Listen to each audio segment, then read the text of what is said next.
fundamentalmente para eso.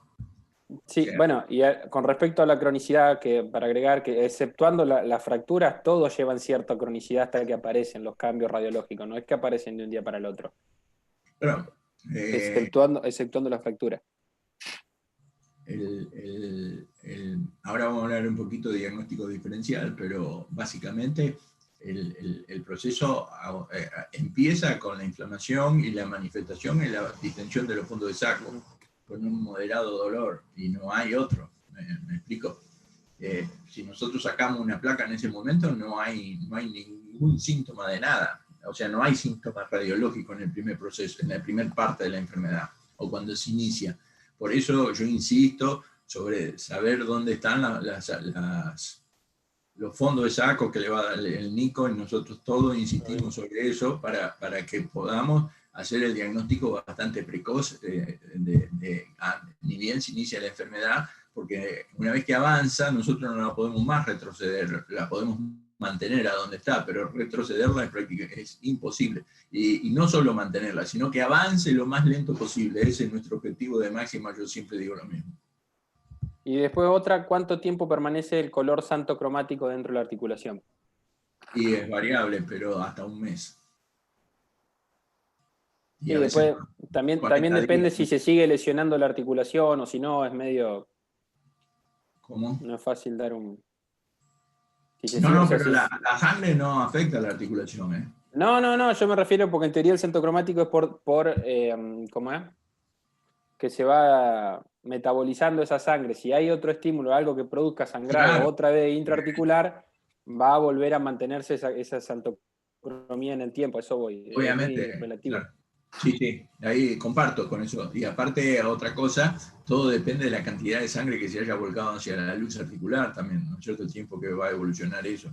Pero, sin lugar a dudas, yo tomé muestras así 20 días, un mes, y todavía está con modificación. Incluso es más, si animales que tienen lesiones crónicas articulares, vos le tomás, y el líquido sinovial es de un amarillo mucho más intenso que un líquido sinovial normal.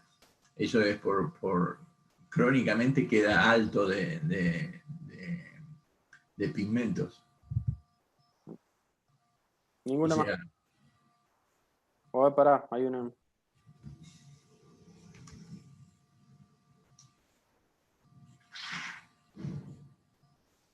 Una vez que evacuamos una articulación afectada pletórica, ¿es esperable observar una nueva distensión pensando en la calculo que será hiperemia sinovial post-descompresión? Mi pregunta va referida pensando en la ansiedad del propietario.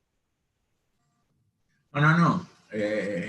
Siempre que nosotros le evacuamos, obviamente está indicado colocar algún antiinflamatorio en la misma punción para disminuir la inflamación, porque si no, sin lugar a duda, no tiene ningún sentido evacuarla sola. Si nosotros hacemos una punción, que es correcto evacuarla, ¿no es cierto? ¿Por qué? Porque la presión dentro de la articulación es negativa. Entonces, esa presión que es negativa, así funciona adecuadamente la articulación normal, fisiológica. Cuando aumenta la presión dentro del líquido sinovial, ya es patología eso. Y arranca el proceso articular, entonces tratarlo de llevar hacia lo más fisiológico posible, entonces evacuarlo, pero evacuarlo solo no tiene sentido porque si permanece inflamada se va a volver en horas se vuelve a llenar, o sea, no es que necesitamos días. Y aparte, entonces estamos en la misma, entonces está bien hacer una punción, entonces en la punción ya vamos a ver en el tratamiento, pero se le coloca ácido hialurónico y se le coloca un corticoide en el interior y bueno, y se le hace toda la terapéutica junto, ¿no? Evacuarlo solo no tiene mucho sentido, porque siempre que realicemos una punción es un riesgo, vendría a ser. Yo, después de muchos años, le aconsejo, o sea, realizar una punción, yo siempre le digo lo mismo, es como salir de viaje. Entonces vos decís, no, salimos de viaje, vamos, y vos decís, no va a pasar nada que salimos de viaje. Sí, es muy probable que no pase nada, pero vos estás seguro que no va a pasar nada en el viaje, y sí, puede pasar, en el viaje puede pasar cosas, puede haber accidentes, puede haber rotura de neumático, puede haber tumbo, puede haber, bueno, esas cosas también. Entonces, es lo más probable que no pase nada, pero puede pasar. Y cuando uno punza una articulación, entonces punzar la articulación para dejar contento al dueño, no le veo la lógica, porque el día que tengas un tumbo, te vas a acordar de mí. Estamos. Estamos listos. Bueno, entonces acá la patogénesis de la enfermedad ya lo vimos, los predisponentes de la enfermedad son básicamente aplomo, herraje, el funcionamiento, el tipo de actividad que realizan los animales, que al ser deportivo,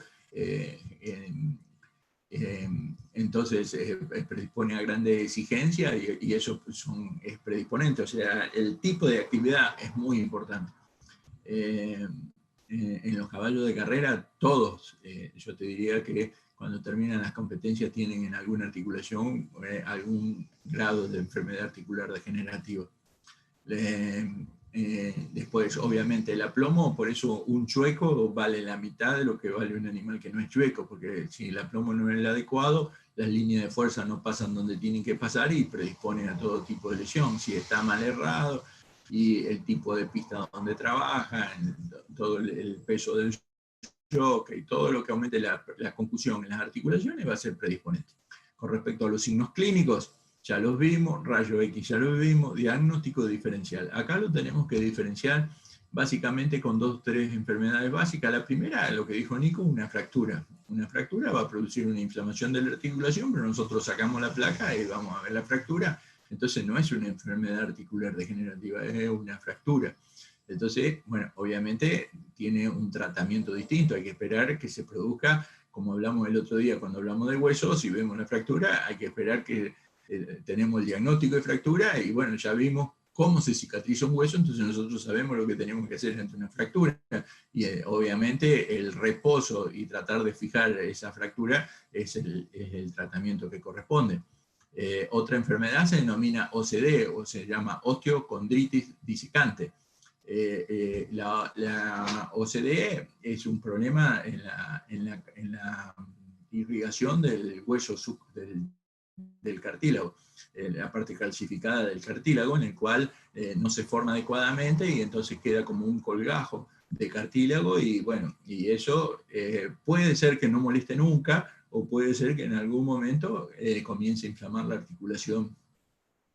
Lo que sí es congénito, o sea, se produce en el desarrollo y obviamente, entonces cuando ustedes vieron que se hacen placas los caballos cuando se compran, bueno, se están buscando ese tipo de patología, tanto el OCD, que es una osteocondritis, o si no, los quistes subcondral, que son pequeños espacios descalcificados del hueso subcondral, que es por también un problema de nutrición en el momento del desarrollo, entonces quedan unas zonas descalcificadas, como vimos antes en la placa que les mostré, que le dije, y puede ser que nunca tenga problema, o puede ser que esa descalcificación llegue hasta la articulación y se conecte en la articulación y ahí sí comienza a inflamarla. Entonces, esos son básicamente los 3 diferenciales más importantes que tenemos con la enfermedad articular degenerativa. Con respecto al tratamiento, obviamente lo primero que hay que hacer es reposo. Si nosotros sabemos que ese animal, que es lo más difícil de ponerlo, porque es una enfermedad que se inicia, los cambios, los signos iniciales son mínimos y de poca importancia, entonces lleva a pensar de que el animal no tiene un proceso muy importante. Entonces, el propietario quiere correr, el cuidador quiere correr y quiere que vos le ayude a que corra. Entonces, existen muchas terapéuticas para hacerle, pero el tratamiento real es que ese cartílago se regenere. Ese cartílago que está lesionado tiene que regenerarse. Y si nosotros, los tratamientos que vamos a hacer nosotros son básicamente analgésicos. Entonces, para la carrera te sirve, pero para la articulación la perjudica. Colocar analgésicos, que obviamente el animal deja de sentir la molestia que estaba sintiendo, y o sea, la gente tiende a pensar que viene el veterinario, lo infiltra y lo está curando. El veterinario lo infiltra y le está dando analgesia.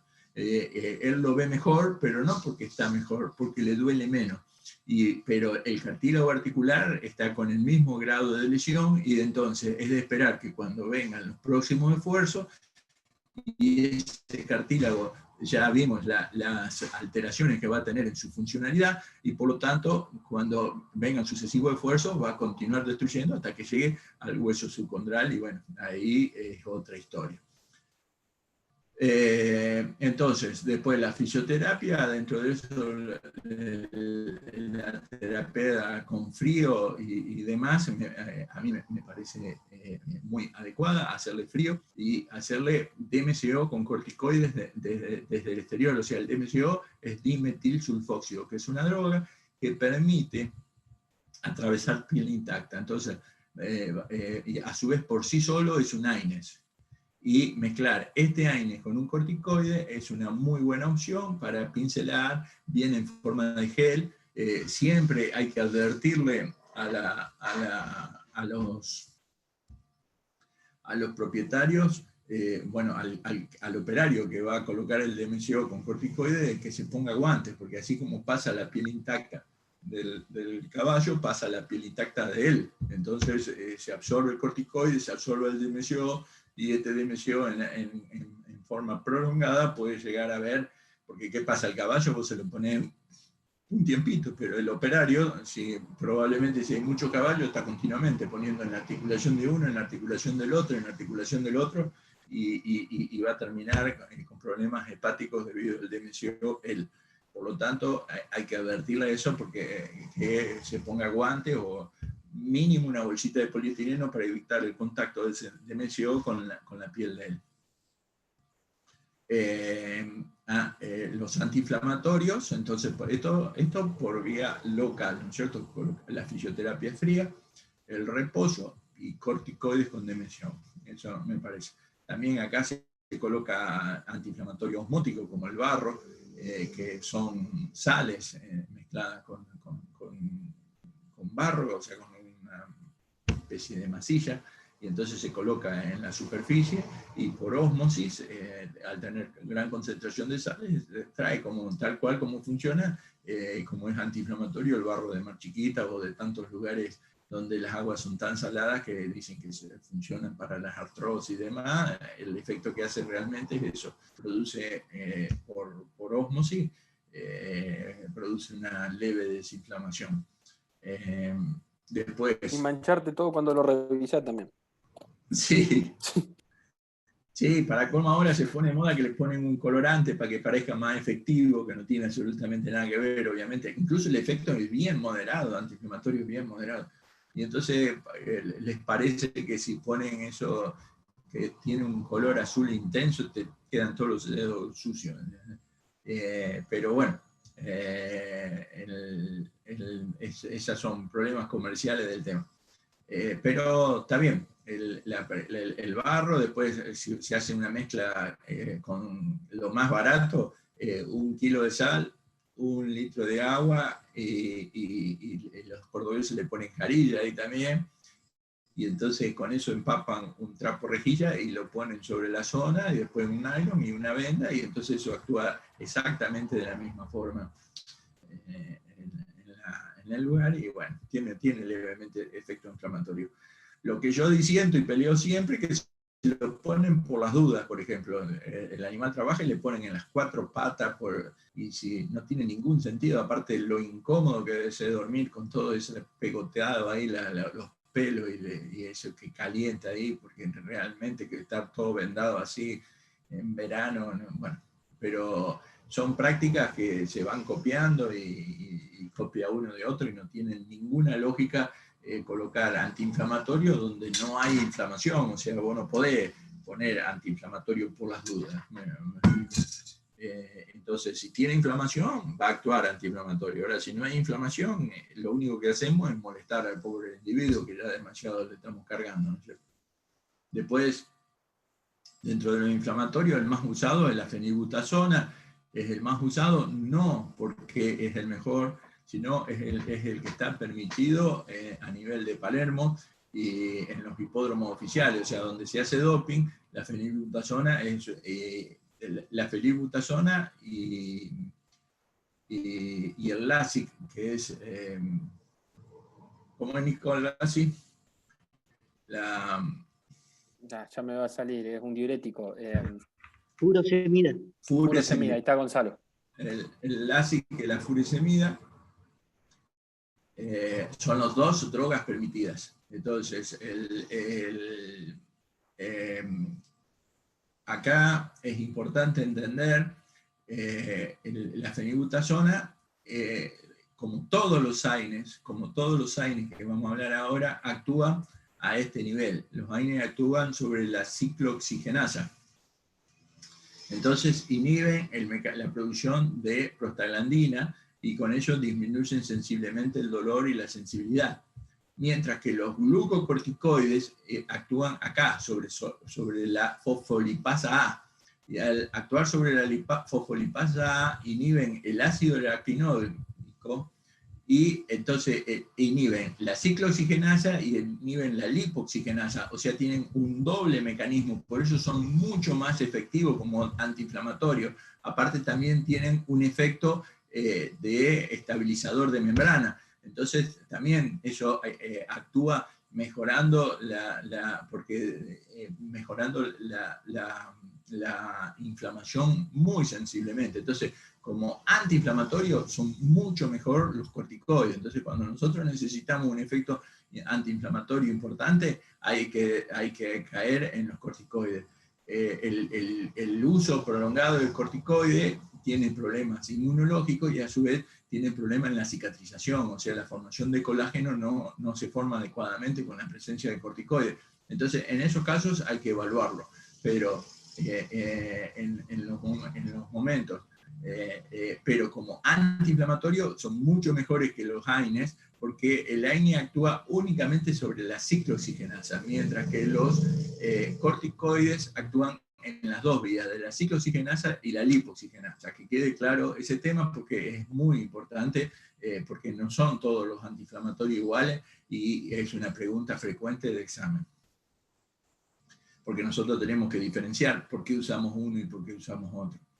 Dentro de los AINES tenemos varios. Y tenemos la BD, que es la fenilbutasona, que es la que más se utiliza, pero no porque es la mejor. Tiene buen efecto antiinflamatorio y especialmente para nivel de casco. Pero, ¿qué pasa? Al disminuir la prostaglandina, tiene un efecto de úlcera gástrica. A su vez, en el uso prolongado, especialmente cuando eso es oral, produce úlcera en el colon dorsal, y a su vez produce lesiones renales a nivel de túbulo.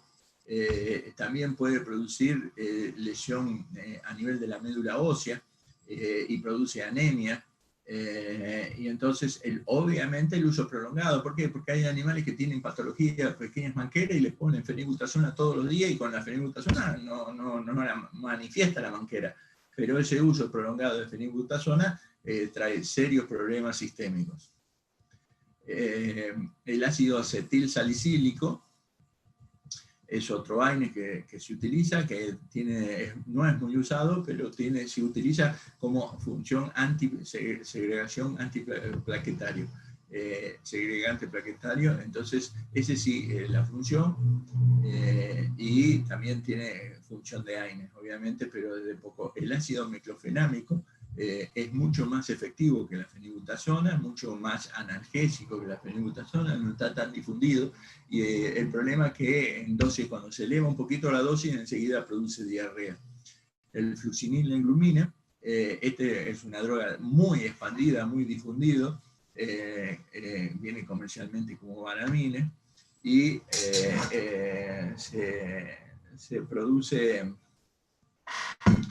y tiene muchos otros nombres, así fue como apareció en el mercado hace 20 años, pero tiene una función muy importante a nivel visceral. pero también es muy buen analgésico esquelético. Pero los efectos colaterales es un AINES, así que el efecto antiprostaglandina, y porque la lesión hepática, renal y demás que produce la fenilbutasona es prostaglandina mediada, vendría a ser, o sea, todos en menor o mayor medida tienen el mismo efecto. El ketoprofeno nació como que iba a ser un AINES que actuaba sobre la lipoxigenasa y sobre la ciclooxigenasa, o sea, como si hubiese sido un corticoide, pero era un AINES. Pero eso era en la parte en vitro. En vivo se vio que es igual que los otros, tiene un buen efecto analgésico y es está bastante difundido, pero obviamente acá la vedette, sin lugar a duda, la fenilbutasona, la que van a encontrar en casi todos los lugares, y el fluoxetine y glumine, que sí, también son las dos AINES más frecuentes. Los otros son muy poco frecuentes. Es muy difícil encontrarlo. Con respecto a los corticoides, o sea, los podemos utilizar por vía sistémica, ¿no es cierto? Y por vía intraarticular. Con vía intraarticular tiene muy buen efecto. Los corticoides están muy bien indicados, pero hay que tener cuidado con el tipo de corticoides, porque las sales, los fosfatos, pueden tener cristales que pueden actuar lesionando el cartílago. Entonces tiene que ser acetomida para la utilización, o acetato. Pero hay un estudio hecho en el cual se comparó la metilprednisolona, la betametasona y el acetato de triamcinolona. El estudio lo bancó lo que producen triamcinolona, queda claro, ¿no es cierto? ¿Por qué se lo aclaro? Porque en el estudio dio que la metilprednisolona produce una disminución de colágeno dentro del cartílago y disminución de los elementos queratansulfato y condroitinsulfato dentro del cartílago. La betametasona no produjo más modificación que el líquido, que colocarle solución fisiológica, es lo que dio el resultado, mientras que la acetamida de triamcinolona tiene un efecto fuertemente antiinflamatorio, condroprotector, mejora la funcionalidad del condrocito con producción de glucosaminoglicanos y ácido hialurónico, y entonces al mejorar la funcionalidad del condrocito, producirían ácido hialurónico y eso mejoraría la función de la articulación. Hasta que apareció, yo soy anterior a esto nació hace 15 años aproximadamente, y siempre se usó betametasona, cantidades, y la prednisolona, y sí tenía efecto antiinflamatorio, clínicamente tenían claro funcionamiento, o sea, es bien dudoso el efecto. Pero hoy, debido a ese trabajo que está hecho por gente de muy alto nivel y de muy alta influencia literariamente, para llamarlo de alguna forma, la gran mayoría, yo calculo que no debe, el 99% de las infiltraciones intraarticulares se hacen con acetamida de triamcinolona, que está muy bien utilizado con el ácido hialurónico, que es otra droga, que es, o sea, nosotros podemos colocar el ácido hialurónico que produce el líquido sinovial, colocarlo, se compra exógeno, ¿no es cierto?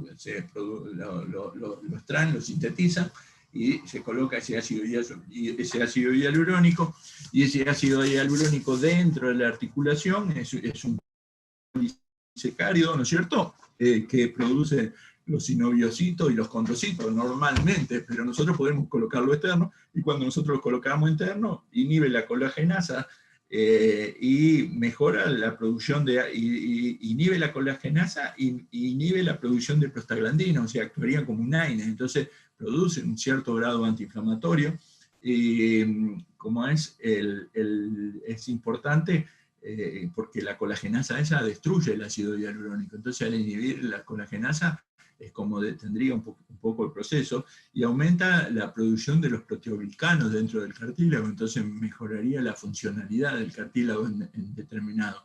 No tiene función en la cicatrización del cartílago, o sea, sí tiene función, o sea, mejora la calidad del líquido, mejora el funcionamiento momentáneo, ¿no es cierto? No es algo que lo ponemos y ya solucionamos el problema, como muchos creen, porque tiene el ácido hialurónico tiene un determinado precio, entonces viene y te dice, no, ya lo infiltró con ácido hialurónico, como que se solucionó el problema. Y el ácido hialurónico es un componente normal en la articulación que se destruyó, y cuando nosotros pongamos el que nosotros ponemos, rápidamente las enzimas lisosomales que hay en el interior lo van a deteriorar rápidamente si no cede la inflamación. Por lo tanto, colocar ácido hialurónico solo mejora momentáneamente, pero no cura el proceso, obviamente, ¿no es cierto? La glucosaminoglicano polisulfatado, bueno, estas sustancias se encuentran en el interior del cartílago y también tienen un muy buen efecto produciendo una disminución de las metaloproteinasas, y esa disminución de la metaloproteinasa también eso va a actuar destruyendo el ácido hialurónico y los glucosaminoglicanos, y a su vez también disminuye la prostaglandina E, que va a ser la responsable del dolor y de la inflamación.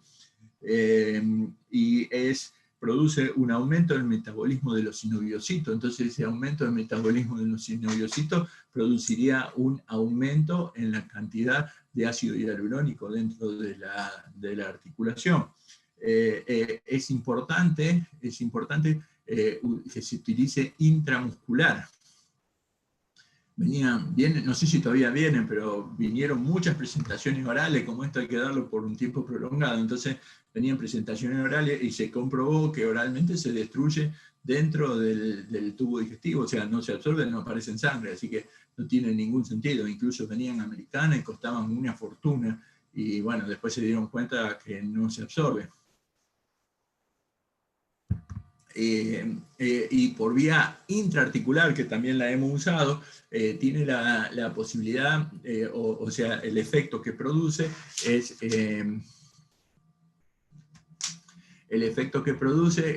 inhibe las opsoninas. O sea, ustedes recuerdan en inmunología, la opsonina son una sustancia que se le une al antígeno para facilitar o para que lo detecten más fácil los macrófagos y lo puedan fagocitar.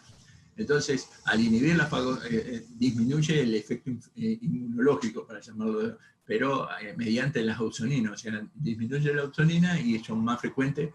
¿Por qué? Porque los macrófagos le dificultan la posibilidad de encontrarlo para fagocitarlo, y entonces permite que se desarrolle la artritis séptica. Entonces, por eso se dejó de usar intraarticulares. Yo al principio lo hemos usado varias veces, gracias a Dios no nos tocó, pero parece que es muy frecuente. Aparte de que leímos ese trabajo, ya lo dejamos de usar en intraarticular. Y después el sulfato de glucosamina. El sulfato de glucosamina es también otra sustancia que es muy importante, produce un efecto analgésico parecido al ibuprofeno, así que ni bien lo damos, el animal mejora. Cuando se suspende, mejora, entonces da la sensación que es bueno, pero no es que estás curando la articulación, literalmente, o sea, si bien colaboraría, la mayor parte del efecto, que tiene un leve efecto analgésico muy similar al ibuprofeno, o sea, un ligero efecto, pero inhibe las enzimas lisosomales, inhibe los radicales libres y aumenta el ácido hialurónico dentro de la articulación. Y mejora el metabolismo de los condrocitos, entonces eso mejoraría la producción entonces no está bien, no está mal usarlo, está perfecto, pero lo que quiero decir es que no estamos curando con eso. Ayuda para que el proceso cicatrizal avance. Si nosotros con glucosamina lo sometemos a trabajos de alta intensidad, sin lugar a duda el proceso va a seguir avanzando, o con cualquiera, con ácido hialurónico o glucosaminoglicano, o sea, ninguna de estas sustancias, a pesar de su alto precio, ninguna es la solución del problema. La solución del problema está en la cicatrización del cartílago. ¿Y cómo se da la cicatrización del cartílago? La cicatrización del cartílago tiene 3 vías probables. Tiene una reparación que es intrínseca, que es a partir de los condrocitos que quedaron vivos, que esa es muy poco eficiente, o sea, los condrocitos tienen muy poca posibilidad de recuperación y muy poca posibilidad de mitosis. Entonces, la recuperación intrínseca se da únicamente cuando hay lesiones muy, muy pequeñas, y que eso incluso lesiones parciales del cartílago. A su vez, por pequeña que sea la lesión, nunca más queda como el cartílago original. Entonces, para la reparación intrínseca. Entonces, cuando la lesión ya es importante, ya necesita la reparación extrínseca. O sea, la reparación va a venir a partir del hueso subcondral, y ahí células mesenquimales producen la proliferación de fibroblastos, y esos fibroblastos se van a transformar en fibrocitos, y se van a hacer los capullos, y se va a hacer literalmente una capa de tejido conjuntivo sobre la superficie articular, y esa capa de tejido conjuntivo va a sufrir una metaplasia cartilaginosa, obviamente dista marcadamente a la estructura del cartílago original, es muy diferente a la estructura del cartílago articular. ¿Por qué? Porque es tejido fibroso que se sufrió una metaplasia cartilaginosa. Entonces, no tiene la 4 capas, el efecto de colchón hídrico y demás, pero básicamente cumple la función, por lo menos cubre el cartílago articular, cubre el hueso subcondral y disminuye sensiblemente el dolor, y disminuye sensiblemente y cumple parcialmente la función, pero por lo menos es una reparación, es como si hubiese sido la cicatriz del cartílago, para llamarlo de alguna forma. Y la tercera forma es flujo de matriz, o sea, cuando la lesión es pequeña y desde los bordes comienza a crecer para unirse entre dos partes, donde crece lateralmente para unirse en el medio. Cualquiera de los tres, por mínima que sea la lesión, el cartílago no se recupera.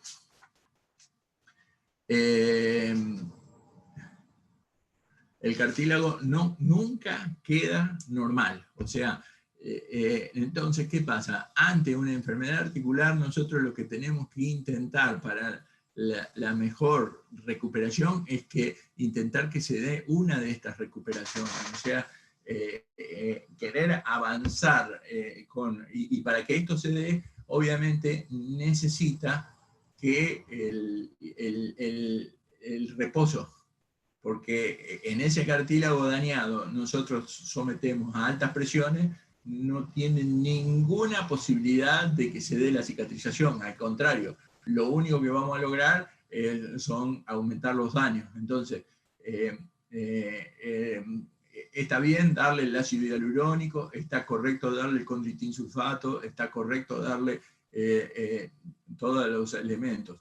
Nosotros en nuestra práctica hicimos un trabajo hace muchísimos años, el doctor Grande precisamente, en el cual sacaban líquido sinovial alterado y ponían líquido sinovial normal. A mí me parece una práctica muy buena, debido a que ahí cuando nosotros extraemos todo ese líquido sinovial, estamos extrayendo gran cantidad de todas esas células, enzimas, y colocándole líquido sinovial normal, tiene los nutrientes, tiene todos los elementos y el ácido hialurónico. Por eso a mí me parece que es hasta mejor que utilizar ácido hialurónico solo, porque al colocar ácido hialurónico nosotros estamos nada más que aumentando el ácido hialurónico, que si hay mucha celularidad dentro de ese líquido sinovial, rápidamente lo va a destruir al ácido hialurónico y va a perder la funcionalidad.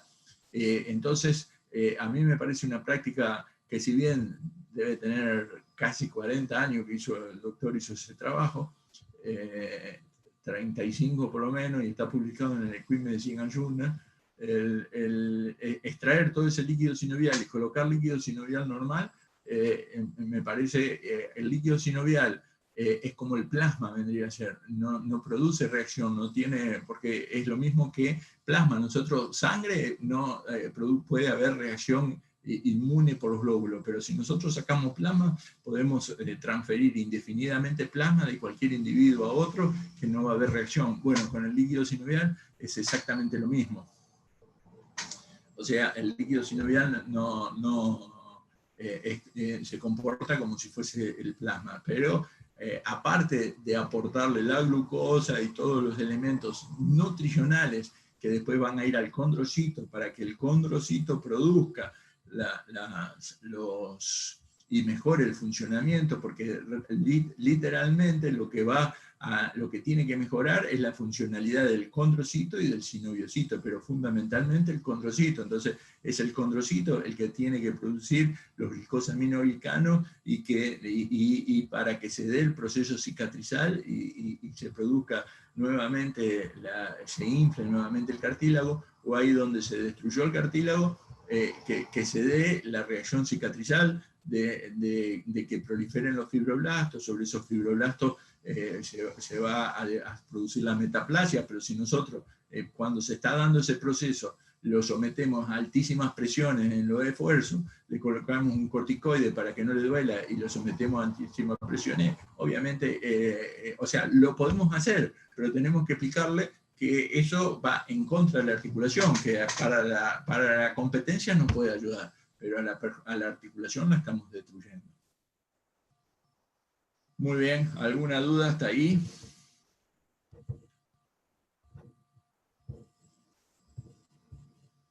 Hola. Sí, Raúl. Sí, ahí. Esperá un segundito, me olvidé de prender el micrófono. ¿Cuál es el mecanismo por el cual la alternancia frío-calor haría efecto? Y ¿cómo es el tema del tiempo de aplicación del frío y demás? Bueno, el frío-calor es es una idea que surgió, que si nosotros producimos vasodilatación, vasoconstricción, vasodilatación, vasoconstricción sucesivamente, eso produce un mayor efecto antiinflamatorio. Es una hipótesis que es así. Y con respecto al frío, que eso sí produce vasoconstricción y produce una disminución del... Y me parece correcto, coherente a mí la aplicación de frío-calor. Con respecto al frío solo, nunca está indicado más de 20 minutos, debido a que más de ese tiempo ya puede haber lesiones de piel y puede haber lesiones, ¿por qué? Porque se congela, vendría a ser, y puede haber lesiones a nivel de complicaciones innecesarias por falta de circulación. Entonces se realizan aplicaciones de 20 minutos, pero repetidas veces, pero no más larga de ese tiempo, máximo media hora, ¿no es cierto? Pero hay que tener cuidado. Yo tenía clientes, por ejemplo, yo Sorocaba, que lo paraba en el hielo y lo dejaba todo el día ahí adentro del hielo. Y bueno, son hipótesis. Para mí eso está terriblemente contraindicado. Bueno, ¿cuántos tratamientos con ácido hialurónico intraarticular entonces como mínimo sería indicado? Pero... No, todo eso depende de la lesión y del bolsillo del dueño, ¿viste? Cada ampollita de ácido hialurónico cuesta mucha plata, más ahora todavía con el precio del dólar, pero vos podés colocar indefinidamente, pero lo que quiero que quede claro, que vos ponés una ampollita de ácido hialurónico y no es que solucionaste el problema de la articulación, pusiste ácido hialurónico dentro de la articulación, eso va a tener un mejor funcionamiento del condrocito, va a tener, pero si no le damos el tiempo para que eso cicatrice, no es que cura algo el ácido hialurónico. El ácido hialurónico, de última, que no está bien claro todo, ¿no es cierto?, produciría un aceleramiento en el proceso de cicatrización del cartílago, pero no, si nosotros a ese ácido hialurónico lo sometemos a alta carga de trabajo, sin lugar a duda el efecto es mínimo. Simplemente puede ayudar, ¿no es cierto?, en el sentido de que disminuye el dolor en el momento de ponerlo. Incluso se utiliza el ácido hialurónico vía endovenosa, que no se sabe bien cómo funciona, pero aparentemente produce un cierto efecto analgésico. y disminuye, o sea, porque disminuye la prostaglandina E un poquito, y disminuye la celularidad dentro de la célula y disminuye las proteínas, perdón, la celularidad dentro del líquido sinovial y disminuye la proteína. A las 72 horas de que empezaron a colocar ácido hialurónico en vena, ese efecto no se sabe cómo funciona, pero hay un estudio hecho en donde dicen que disminuye la proteína, disminuye la celularidad y disminuye la prostaglandina E. Obviamente, al disminuir la prostaglandina E, disminuye la inflamación y disminuye el dolor. Pero bueno, nada de eso cura. La curación, por eso le hice tanto hincapié en la cicatrización del cartílago. La curación es parcial y es a partir de darle la oportunidad que ese cartílago se cicatrice. Sería lo mismo que un hueso fracturado. Necesita cicatrizarse. Si nosotros no le damos el tiempo para que se cicatrice, no estamos. O sea, yo no digo que hay que hacer eso, que esperar hasta que cicatrice. O sea, las competencias, las exigencias del mercado te obligan a hacer cosas que fisiológicamente no son las adecuadas. Entonces, si el animal tiene que correr, muy probablemente, pero lo que es importante es advertirle al dueño cómo viene la mano. Que eso, nosotros estamos ayudando a la articulación para la competencia, pero lo estamos perjudicando para la funcionalidad futura. O sea, como en todo, lo que se trata de hacer es darle las mejores condiciones para que el organismo lo resuelva de la mejor manera posible.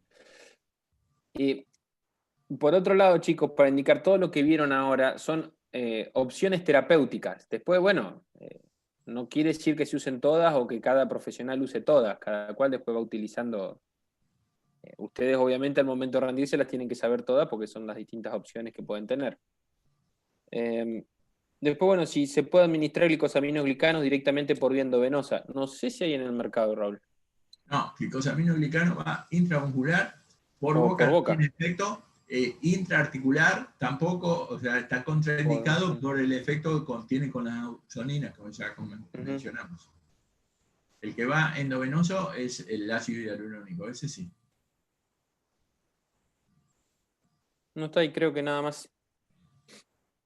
Muy bien. Bueno, esto es lo que hablamos de enfermedad articular degenerativa, que involucraría desde que se produce una pequeña lesión hasta que termina en anquilosis. Pero hay dos cuadros de enfermedades articulares que las tuvimos que separar de acá. Uno por ser demasiado leve y uno por ser demasiado grave, vendría a ser. Que son la sinovitis idiopática.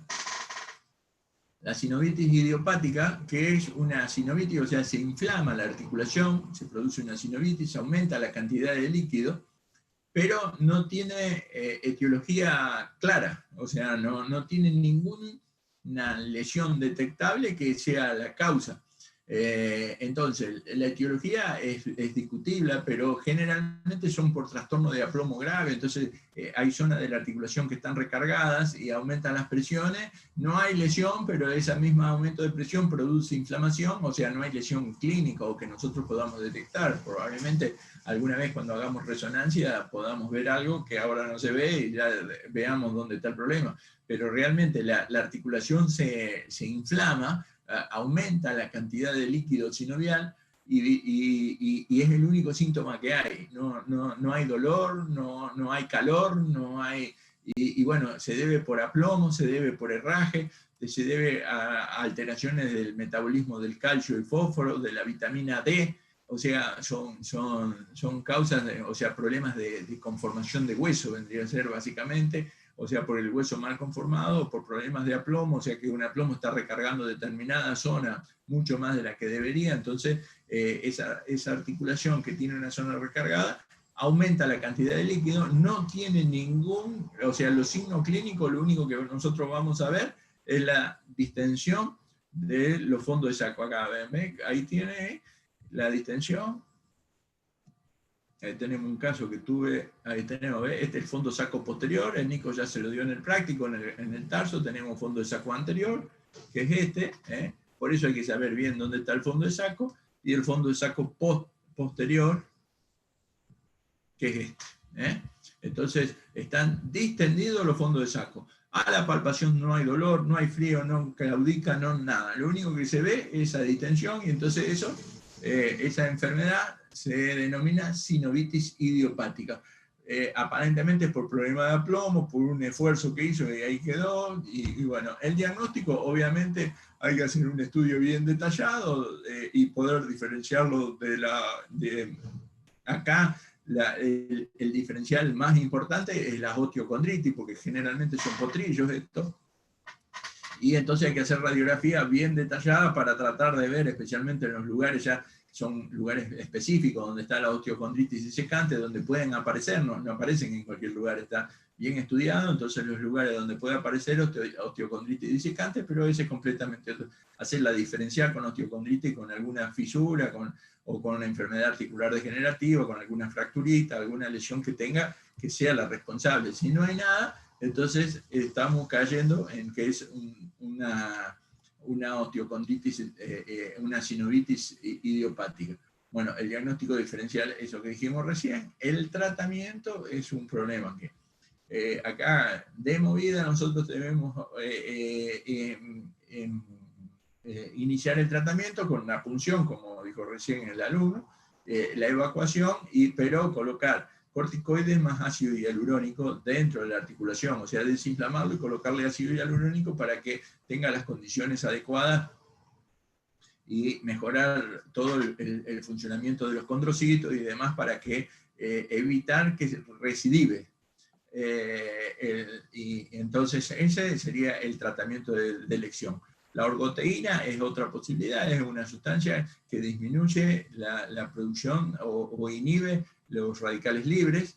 La atropina también es otra opción en el caso que no funcione, pero estas dos drogas, cuando no anda la otra dos tampoco, generalmente. El pronóstico es siempre reservado, porque ¿qué pasa? Nosotros es muy fácil punzarla, muy fácil colocarle el corticoide, la atropina en el interior, lo que sea, pero al poco tiempo recidiva, te llaman por teléfono, la punzamos y está exactamente igual que antes. Y entonces, bueno, eso hay que advertírselo, porque ¿qué pasa? Si es un problema de aplomo, nosotros no podemos cambiarle el aplomo. Entonces, cuando nació estaba bien y después se hizo, y nosotros no lo podemos dejar mejor que nuevo. Nosotros con suerte lo desinflamamos y con el ácido hialurónico lo desinflamamos con el corticoide y el ácido hialurónico mejoramos la funcionalidad de unos condrocitos que probablemente no estaban funcionando adecuadamente, mejoraron la calidad del líquido sinovial por un momento, pero esto estaba bien en un momento y apareció la enfermedad. Entonces es probable que nuevamente recidive, porque lo que hay que cambiar es el aplomo, que es incambiable. Ahora, en algún porcentaje de animales, todo eso a medida que va madurando y realizamos el tratamiento y mejoran. Pero no jugársela, por eso hay que advertirle siempre a los propietarios, hay que advertirle siempre el pronóstico, que esto es mucho cuidado porque es muy probable que eso recidive. Entonces, si recidiva, por advertírselo antes. Porque ¿qué pasa? Es muy probable que diga, mira, vino, me hizo tratamiento y quedó igual que antes, porque él estaba esperando que con el tratamiento, obviamente, vos le hiciste gastar una plata en el ácido hialurónico, en toda la visita y demás, y después, bueno, pero que quede claro que eso puede pasar ya antes de hacer el tratamiento, para que quede claro, porque entonces así siguen el respeto, porque si no, rápidamente uno les pierden la fe, vendría a ser, para llamarlo de alguna forma, que en esto es importante. Con respecto a otro extremo, ese es el extremo más benévolo, vendría a ser. Después en el medio vienen todas las enfermedades articulares degenerativas y después viene esta que es la artritis séptica. O sea, la artritis séptica también es una enfermedad articular degenerativa, pero la tenemos que poner aparte por la aparatosidad del proceso.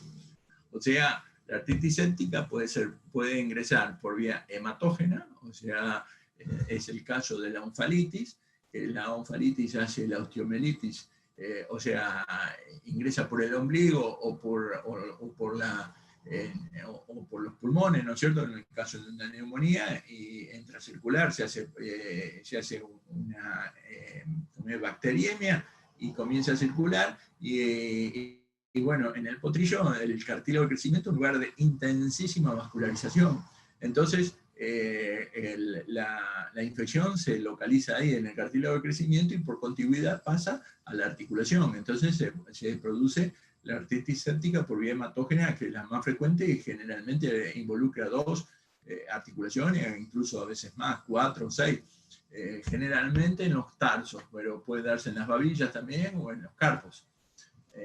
Son muy frecuentes, son frecuentes en los potrillos, generalmente ingresa por vía onfalógena, cuando no tienen un adecuado manejo del potrillo recién nacido. Otra etiología probable es la traumática, o sea, por un golpe que produce una lesión en piel en la proximidad o piel y cápsula y ya se contamina la articulación, o si no idiopática, que no hubo una antisepsia adecuada cuando se realiza alguna punción, o el líquido o la sustancia en el cual se infiltró intraarticular no tenía las adecuadas condiciones para ser intraarticular y entonces produjo una artritis. Hubo una artritis séptica idiopática. Generalmente acá voy a hacer hincapié en el uso de la aguja. O sea, por muchos años se prefería usar una aguja que es cono rosado, que es la 4012. Y esa aguja es gruesa y entonces cuando mayor tiene la posibilidad produce mayor daño y hay mayor riesgo de que se lesione, pero aparte hay mucho riesgo de que haga sacabocado con la piel, entonces queda como un pedacito de piel en la punta de la aguja y cuando nosotros colocamos el líquido en el interior, inyectamos ese pedacito de piel al interior de la articulación y no tenemos ninguna posibilidad que nos haga artritis séptica. Si ustedes prueban pinchar un sachet de suero con una de esas agujas rosadas, si no lo clavan con cuidado, que van, sin lugar a duda le hace sacabocado y se tapa porque queda el pedacito de plástico adentro. Entonces ese mismo efecto lo hace en la piel y inyectando. Entonces siempre cuando usemos la articulación, usar la aguja más finita, que son yo normalmente uso las 48, que es las más finitas que vienen, son las color verde, porque disminuimos ese efecto. Obviamente la antisepsia de la zona tiene que ser, yo siempre digo lo mismo, la antisepsia de la zona acá es igual que el estudio, nunca tengan miedo de pasarse.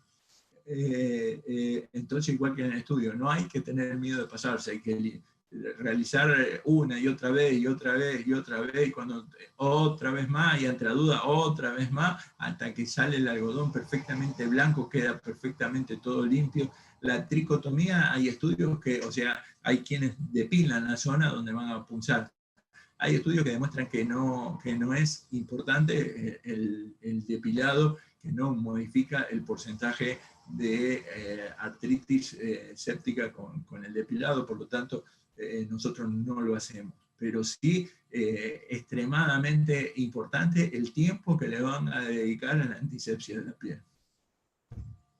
Y todo, hasta lavado, desinfección con yodo, después desinfección con alcohol, como si fuese una zona quirúrgica. Para mí es lo que corresponde cuando vamos a punzar una articulación. Todas las medidas son correctas para evitar este tripo, porque una vez que se desencadena el proceso, después es muy complicado revertirlo. Eso vamos a hablar ahora. Con respecto a aquí este animal sufrió, fíjese. Raúl, ahí que dice idiopática, ¿sería iatrogénica? Iatrogénica, perdón. En la diapo anterior. Sí, iatrogénica, no idiopática. Idiopática es de origen desconocido. Las artritis sépticas son, sí, mirá, un error que tiene un montón de años y nunca le habíamos dado bolilla. Iatrogénica. Con respecto a acá hay un proceso fíjense el grado de destrucción que realiza la gran producción de, fíjense esta articulación, literalmente como la va destruyendo, como le va haciendo es un mismo carpo que van pasando los días. Entonces, desde que inicia el proceso, después cómo va avanzando, que va comiendo aquí, que va destruyendo el cartílago y va comiendo hasta el hueso, que va literalmente, se va destruyendo la articulación, y obviamente una gran inflamación en la zona. Acá no es nada más que se inflama el fondo de saco, se inflama toda la articulación. Acá tenemos un tarso, ¿ves? Este tarso todo inflamado. Se puede dar al tiempo, por ejemplo, la artritis séptica. Este tarso, este caballo, nosotros lo habíamos recibido y como a los mes y medio que llegó, comenzó a inflamarse así y era séptico de alguna infiltración que le habían puesto y había quedado acantonado, y después se desarrolló el proceso después de un tiempo. Había sido infiltrado el caballo, y después cuando empezamos a entrenar nosotros apareció el proceso inflamatorio. Cuando hicimos todos los estudios era séptico, y tuve varios casos así que aparece al mes y medio, y a distancia, para llamarlo de alguna forma. Ahí tenemos el mismo garrón. Ve cómo se distiende el fondo del saco posterior, el fondo del saco antero-interno. Estamos acá, estamos al horno, ¿no es cierto? Es un proceso inflamatorio severísimo. Con respecto, obviamente vamos a tener sintomatología sistémica. El animal va a tener intenso dolor, intensísimo dolor. Una claudicación que va entre tercer y cuarto grado, el cuadro febril generalmente,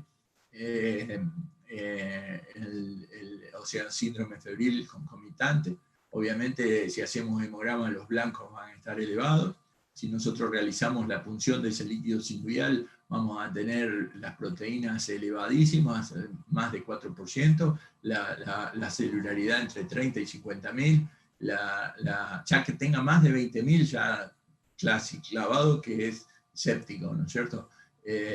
Si aparte de eso la glucosa está disminuida en relación a la glucemia, pero hay casos que están ahí entre 12, 15, 20, que por ahí te genera duda, entonces se pide glucemia, y incluso cuando está muy alta, el solo hecho de ver el líquido sinovial, vamos a ver la fibrina en el interior, completamente destruido el ácido hialurónico. El líquido no es líquido sinovial, es plasma, es suero, y con los coágulos de fibrina que literalmente nos cuesta hacerlo pasar. Ahí sí, en el caso que tengamos una artritis séptica, hay que poner una aguja de mayor calibre, porque la fibrina no nos va a dejar extraer líquido, y entonces extrayendo todo ese líquido nosotros podemos llegar a confirmar. Obviamente los signos regionales de los ganglios inflamados y demás también está presente, y bueno, y con eso nosotros llegamos a la conclusión de que eso es un proceso séptico. Por respecto al tratamiento, estaría bueno saber qué germen está actuando, pero es muy difícil saberlo, porque nosotros tomando una muestra de líquido sinovial no podemos, hacemos cultivo, pero da siempre negativo, porque el líquido sinovial lo inhibe, lo destruye al germen. Para tomar una muestra hay que hacerlo de la cápsula articular, o sea, hay que hacer una artroscopía y tomar la muestra de la cápsula, y entonces de ahí sí se hace cultivo y antibiograma. Nosotros está indicado inmediatamente, se hace el diagnóstico, realizar un lavaje, porque acá el proceso séptico es un problema que debemos solucionar, pero otro problema gravísimo que debemos solucionar es la celularidad que hay dentro de la articulación, porque esa celularidad va a ser la que nos va a destruir el cartílago y nos va a destruir toda la articulación. Entonces necesitamos sacar esas células que están en el interior y que van a ser las que van a destruir el cartílago, y entonces y ahí sí nosotros podemos proceder a matar el germen para que no se vuelvan a producir.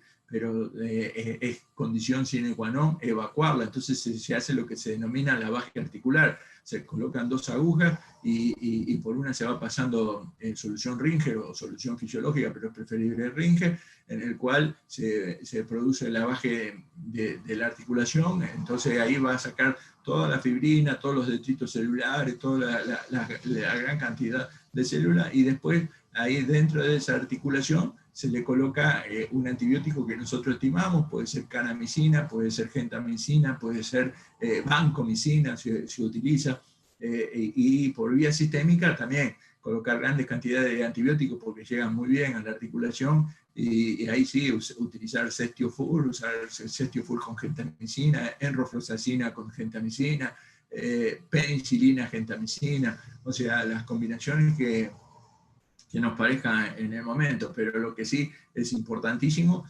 es intentar hacer el lavaje, eliminar esa gran celularidad que hay dentro de la articulación. Obviamente el pronóstico siempre es grave, pueden tener evolución favorable, yo tuve, incluso yo también, nosotros le hacíamos líquido sinovial a esa articulación así alterada, líquido sinovial normal, porque el líquido sinovial, sin lugar a duda, tiene un efecto de inhibición o de destrucción de las bacterias, porque es imposible sacar cultivo positivo desde el líquido sinovial, o sea, el líquido sinovial lo inactiva.